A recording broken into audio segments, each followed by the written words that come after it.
North Korea tension, China seriously concerned about nuclear threats.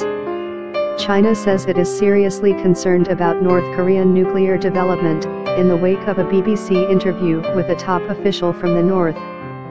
North Korea's vice foreign minister told the BBC Pyongyang would continue to test missiles and would launch a preemptive nuclear strike if it thought the US was planning an attack. Foreign Ministry spokesman Liu Kong said China opposed words or actions that could further raise tension. North Korea-US tension is growing. There has been heated rhetoric from both sides in recent days. U.S. Vice President Mike Pence, who has been visiting the region, warned the North not to test Washington and said the U.S. era of strategic patience with Pyongyang was over. The BBC's Stephen McDonnell in Beijing says the Chinese government appears to be becoming increasingly frustrated with North Korea, its traditional ally. "I have noted the recent report," Mr. Liu said, referring to the BBC interview. China expresses serious concern with recent trends about North Korea's nuclear and missile development. China is unswerving in its commitment to realizing the denuclearization of the Korean Peninsula, maintaining the peace and stability of the Korean Peninsula, and continue to solve matters through dialogue and negotiations. Mr. Liu added that tension was already high in the region before the latest comments from Pyongyang. The North held a show of military might in a parade over the weekend and tested another missile on Sunday, which the Pentagon said blew up almost immediately after launch.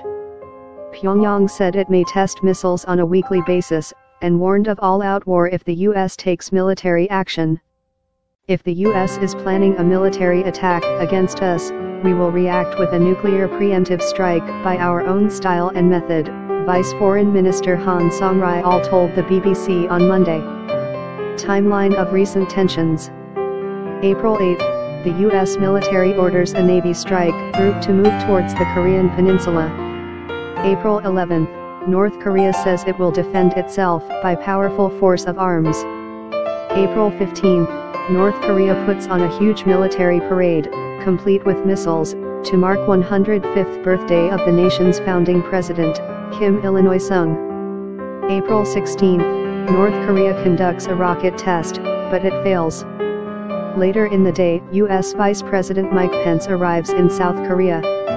April 17, senior North Korean official tells the BBC the country will continue to test missiles weekly and Mr. Pence warns North Korea not to test Donald Trump. April 18, it emerges the U.S. Navy strike group was not heading towards North Korea when U.S. officials said it was. Later Mr. Pence vowed to defeat any attack and meet any use of conventional or nuclear weapons with an overwhelming and effective American response. The U.S. Navy's Carl Vinson Strike Group, consisting of an aircraft carrier and other warships, is on its way to the Western Pacific, Pacific Command said on Tuesday, following an order from President Donald Trump last week. It has emerged that when the original announcement of the group's movement was made, it was traveling in the opposite direction. It is not clear whether this was a deliberate deception, a change of plan, or simple miscommunication, the BBC's Korea correspondent Stephen Evans says.